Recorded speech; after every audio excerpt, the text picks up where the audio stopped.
What's shaking, Blue Jays fans? Welcome to Jays Latest. I am your host, Craig Borden, and we're going to talk Blue Jays baseball today on Jays Latest. Make sure you hit those like, share, and subscribe buttons so we can discuss everything that's going on. And obviously, we'll have fun here every day as much as humanly possible. So, all sorts of fun going on in Toronto Blue Jays land. And part of that, obviously, is we are going to eventually be having trade deadline fun here. And we are already hearing all the rumors. Who's going to be sellers? Who's not going to be what is way too random at this point? But we have already seen a couple of little trades. Andrew Vaughn is now a Milwaukee Brewer. I was not seeing that coming, but Milwaukee needs a power bat that works. That's how this whole situation goes. So, in the midst of this whole thing, the Blue Jays obviously are going to be looking for all sorts of things. And after an 8-0 loss yesterday, I think that would be the key because they know they have a good team. All of a sudden, it still scares me a little bit. But to the end of the day, they do think that they're going to push their chips in the table. Every Major League Baseball writer and everybody seems to be in very much agreement to that. The question is, how do they add to this roster and how does it help them going forward? So enter the Miami Marlins in this person's opinion, anyways, because they're always looking for talent. They never seem to be able to break through on that next piece to how they actually can do, basically anything. At the end of the day, it feels like they're in a perpetual state of trying to get out of their own way a little bit and go from there. This gentleman is thinking Edward Cabrera would be a wonderful addition for the Toronto Blue Jays. He is in his current age 27 season. The biggest catch on this one is he is not going to be cheap. He has been very good over the last few years on a crummy Miami Marlins team. His ERA has steadily dropped. He was, go back to 2022, he had a 3.0 ERA with 70 innings. He has been a guy that can be a starter, but he's been very hurt. He's not exceeded 100 innings, but you talk about somebody we might be able to take advantage of here in a trade. He's one of those kids that's always had massive potential. Maybe it's a change of scenery. Maybe it's actually getting some, competitiveness going and whatnot. But in 348 career innings, he's throwing 4.28 ERA. His career WAR of 5, if you were wondering. This season, he's been starting. It's been looking better. It's still a 4.10 ERA, but at the end of the day, his WHIP is down under 1.5. Would bode well for a team to be swiping him up with 11 starts under his belt this year. He's never had more than 20 a season, which, like I said, that goes with the 100 inning mark that he's been kind of basically getting cut off at. But maybe that's something the Blue Jays can take advantage of in a trade. He's got some great tilt on his pitches, throws the ball hard, would be a very welcomed addition to this team. I would think that the Miami Marlins are ready to be poached to begin with.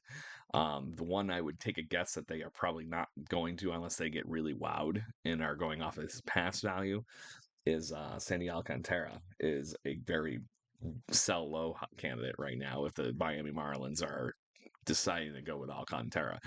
But at the end of the day, I don't see them moving him just because of that. But Cabrera is another guy that I'd be thinking that they got to put up or shut up on a little bit because I would think he's one of their guys with trade value, be able to get some of these young prospects back to maybe build out their hitting. And that would be what the Blue Jays would have to offer up. And tis what it is. But the nice thing, at least with Cabrera, is you are getting 2 more years of control out of it. It's not just this season. He's got his second and third year of arbitration coming up. Still, he'd be a Blue Jay till he's 30. So, tis what it is. But that's the fun about talking baseball this time of year. So let's move to the next thing here because we actually have Blue Jay news. Is the fact that Mad Max was on the mound in Buffalo last night. So it looked good. He was actually throwing really crazy pitches. And, some of those balls that he threw for, I actually watched more of this game last night than I did the Blue Jays. Did 4 1/3. He looked very good. It was about 60 some odd pitches. The biggest question is after, taking the, shoot, I forgot who they were playing. But anyway, after throwing a AAA rehab start, the biggest thing is how's the thumb going to be holding up after that? Because that will be today, probably be the biggest rehab piece to this whole thing. But he was averaging around 93 miles an hour, which is good for him and normal. Um, like I said, the tilt on the curveball, looked just like anything he would normally throw. It looked like Mad Max. So it was really great to see. We'll see how his bounce back is because it would be really, really nice to get him back in this rotation. Used all 5 of his pitches in the outing yesterday. Was around 93, like I mentioned, 83 for his slider, changeup, curveball, cutter, everything kind of clicking where it normally would be when you compare to his quote unquote 2024 numbers, which I know that was a small sample size too, but tis what it is. But 56 pitches looked good. Hopefully he feels good after that because that would be massive for the Toronto Blue Jays to get rid of one of these dings in their rotation spots, whether it's the gentleman that's pitching tonight and Bowden Francis needing a break or moving right along to that bullpen spot being finally cleared out. So, anyways, I guess we're at that point where we have to talk about last night. Blue Jays only managed 5 hits against Ranger Suarez, who has, as yesterday's episode has been on fire. Continues to mow through hitters. 3rd straight win. Ranger Suarez 7 innings, only allowing 4 hits, 1 walk, 6 strikeouts. For a team that doesn't strike out very much, 6 seems a lot. No extra base hits. I'm surprised we even had were able to go over 3 with runners in scoring position yesterday because, like I said, Suarez was dealing. There was no slight piece to that whole thing or anything. He was just on fire and continues to be something special for those Philadelphia Phillies. So on the flip side of that, it seemed like Kevin Gossman either was just that little less accurate last night or was actually getting squeezed by the umpire at home plate. I'll give you where I think my real opinion goes there. 5 innings of work for Goss through 95 pitches, but allowed 4 earned runs, 7 strikeouts, and 4 walks. That's the part about. That's not a slight uptick in walks. That's a even if he was a little less accurate. That right there, something tells me that there was something going on behind the plate last night. But that's besides the point. 7 strikeouts, and the cherry on top in his outing for the Philadelphia Phillies was that Kelly Schwarber hits his 22nd home run. The soon-to-be free agent is having a monster year, and that's 2 home runs in 2 days. So very crazy season for Kyle Schwarber. The bat is playing very well. As we progress through this game, kind of was wondering if the Blue Jays actually had something to get back in this, especially when Mason Fluharty and Brandon Fisher held down the fort, even with a very complicated ending for Mason Fluharty with allowing just the 1 run, thankfully. Eric Swanson comes in and had a very rough day.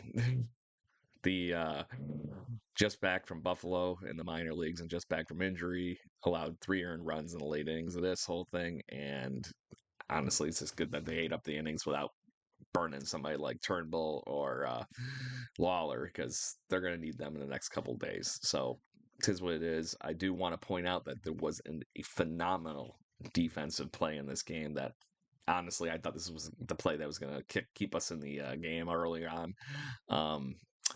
It should have been a 2-run double in the first inning, or sorry, second inning.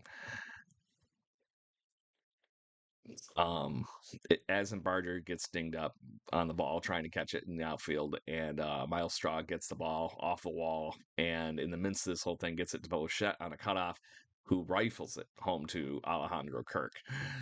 Kirk puts a hell of a sweep tag on the burner, keeps him from scoring. So instead of being a 2-run double, it ended up being only a 1.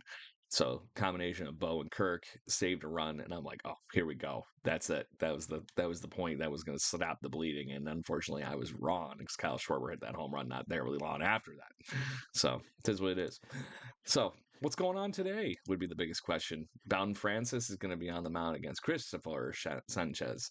Bowden, as we all know, has been trying to put it back together again. He's been very inconsistent. He had a couple of good outings the last, 2 before. The Philadelphia Phillies beat the living snot out of him in his last outing, so hopefully he learned something.